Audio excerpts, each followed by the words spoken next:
Today we're going to talk about how to identify whether you have a boy snake or a girl snake. It's something I see people talk about quite a bit, trying to figure out the appropriate gender of their animal so that they can either sell or identify holdbacks for themselves, or sometimes just to satisfy their own curiosity, even if it's just a pet. We are going to discuss 3 different ways to do this. And not only that, but we're going to discuss on how to do it on little ones like this and big ones like this. Now, while I think that most of these are relatively easy, 2 of these can pose potential danger to not only your snake's ability to breed, but also their life. So while I think that it is easy, I think that it should be done carefully. And I think that learning a few of these processes should be done with the help of someone who already knows how to do it. And not just by watching this video, but also by trying to find someone who's willing to show you in person what they do.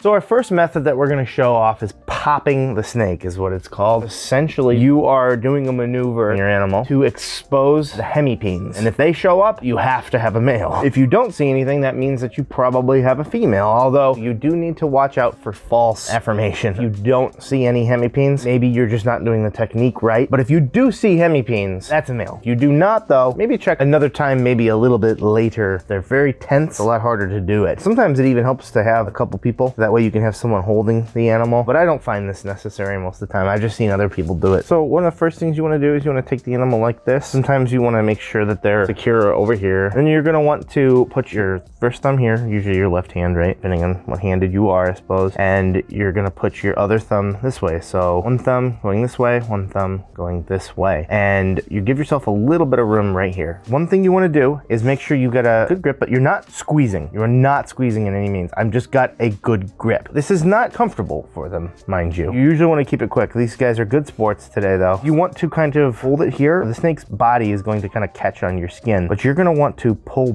back just ever so slightly. Push ever so slightly, but kind of more or less actually pull back. Not like you're pulling with like 2 fingers or ripping anything by any means, but you pull back. And then this thumb, you just roll it forward, right? And you see how some stuff kind of happened. Usually you will get a little pea there or something. But I don't see any red. I don't see any hemipenes, right? So I would say female in this case. Now let's try its sibling right here. So we're gonna do the same thing again, but you're gonna see possibly a different result. So watch, kind of pull just ever so slight. And boom, and what are those? Obviously something very different. Those are hemipenes. And sometimes they'll be a little bit bigger, sometimes they'll present themselves a little bit stronger. But are we confident in the first one? I am, but this one is obvious. Now, when they first shed, sometimes you want to make sure that you're doing this sort of stuff. I find that they shed and bleed a little from down there. So just make sure you kind of wipe it away, making sure that you're not seeing something false right there. And that is basically how easy it is to pop a hatchling. And I think that movement right there of pulling back is something I don't see a lot of people do. And that's why I see a lot of people fail at doing popping. What happens then is you get frustrated and you push a little harder, and that is where you should stop. If you're not getting it right away, it's okay. I didn't get it right away. It took a little bit, and then when it happened, it just happened. Now, what does popping look like on a bigger snake? I'll spoil it right now. This is a boy, and popping on a big snake can be pretty difficult because they're pretty darn strong, and some people just tell you not to do it. Now, I have seen people do this, like Billy from Mutation Creation, with ease. I am not great at it. I have succeeded a few times, but the biggest thing to do is to try to relax them.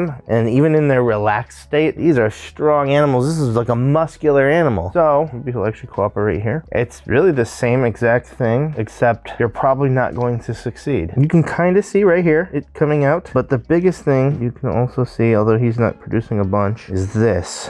Come on. What I'm about to do is kind of gross. There we go. You see that? It's not poo. That's not pee. I got snake spunk on me. It's gross, but we actually talk about this in our how to get a ball python male to breed. You can actually take this right here, this very gross thing. I learned this from Olympus Reptiles, and you rub it on the back of your female and then put the male that you want in there, and then he's gonna know that this is present and he's gonna quickly try to breed. That's the hope anyways, right? But sometimes having this right here, this what they call a sperm plug, can kind of validate what you have. So even if you can't see, which we did see a little bit of the hemipene starting to produce itself, it can be very difficult in an adult, but this is all I really expected. And we're not going to show it on a female because quite frankly, it's just a bigger snake and you get nothing. So popping is a really advantageous way because you only need these. Once you learn the method, it's incredibly simple to do. However, you can see why things could possibly go wrong. If you're pushing down too hard and applying too much force, you can hurt your animal and possibly sterilize them. And sometimes sometimes maybe even worse. I've heard of cases of people pushing so hard that they accidentally caused an internal hemorrhage and it swelled up and they had to put the snake down. I don't tell you that to try to fear monger. I tell you that because it's actually incredibly easy to avoid. You should just use a very little bit amount of force to pull back, which is barely any, and then you just kind of roll it forward around your thumb and away, just ever so slightly, and they should present themselves pretty easily. But it is the most accessible method and quick method, quite frankly.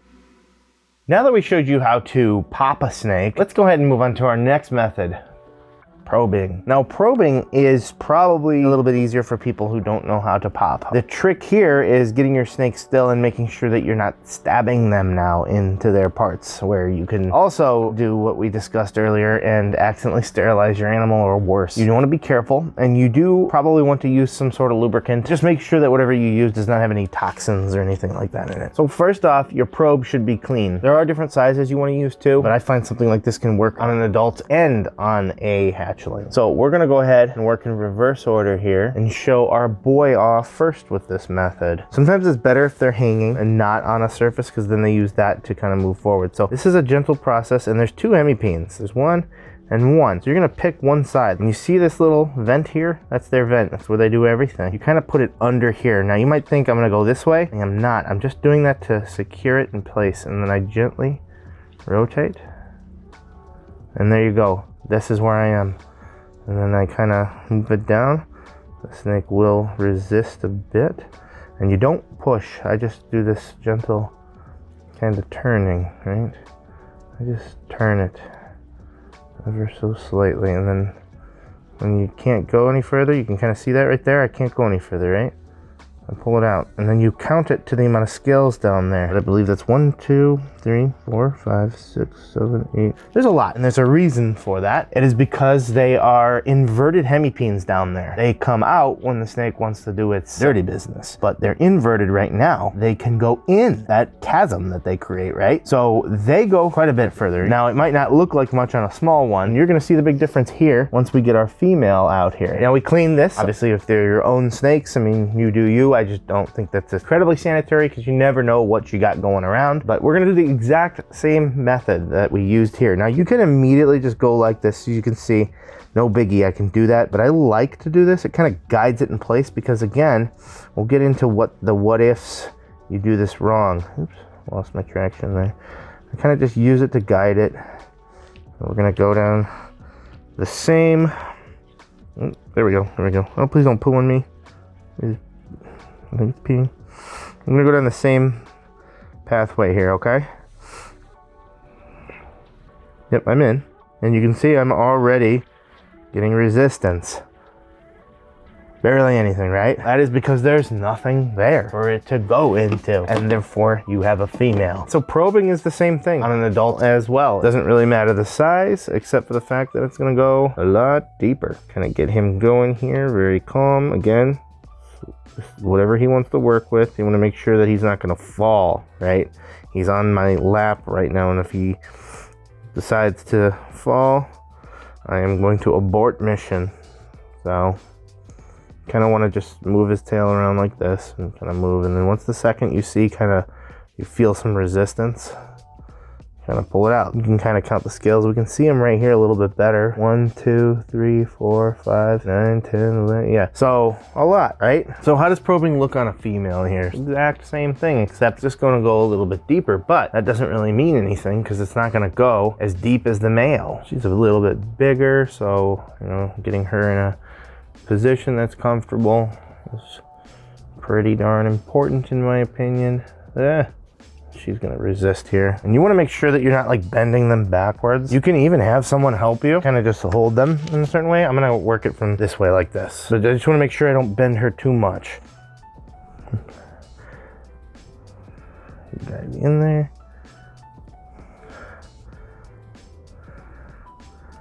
There we go. Gotcha. There we go. I'm already getting resistance. You can see, doesn't go in very far. Very obvious difference between males and females. Probing is also a very effective way to do it. And maybe this is what you do to start. This is actually what I did to start. I bought these probes. I've since lost 2. I still have the one here that I guard with my life. And I occasionally will rely on it because sometimes for whatever reason, the snake is just not cooperating. However, it would be remiss to not obviously point out shoving something like this into someone's dirty parts could cause a lot of damage. Obviously, you don't want to rupture or puncture anything with this. You just want to be careful. It still has some levels of danger to it, so you just want to make sure you're working slowly and deliberately and you're not doing anything in a way that could harm the animal. Sometimes people will start to do it, the snake will start to resist, and then they start to take shortcuts. Don't do this. Don't get frustrated to a point where you do something that you would regret. It could possibly hurt or even kill your animal in the rarest case. So again, a very effective way, and it's the way I started before I learned how to pop. And for our third method on how to identify the gender of your animal, well, it's as simple as having one of these, $25 and a stamp, well, in an envelope too. With the advent of shed testing, you can actually determine the gender of your snake as safely as possible just by being patient and waiting for them to shed. You take a small little bit of that, about a quarter size worth or so, try to keep it as dry and flat as possible, and you can send it into RGI, and just as simple as how they can do a morph test, they can also do a sex determination test and determine whether you indeed have a boy or a girl. This is by far the safest method, but of course it's going to cost you a little bit of money and time to figure it out. You won't get pooped on or peed on, and then you'll know. That one's a pretty simple point. Envelope, stamp, shed, and $25, and you are set.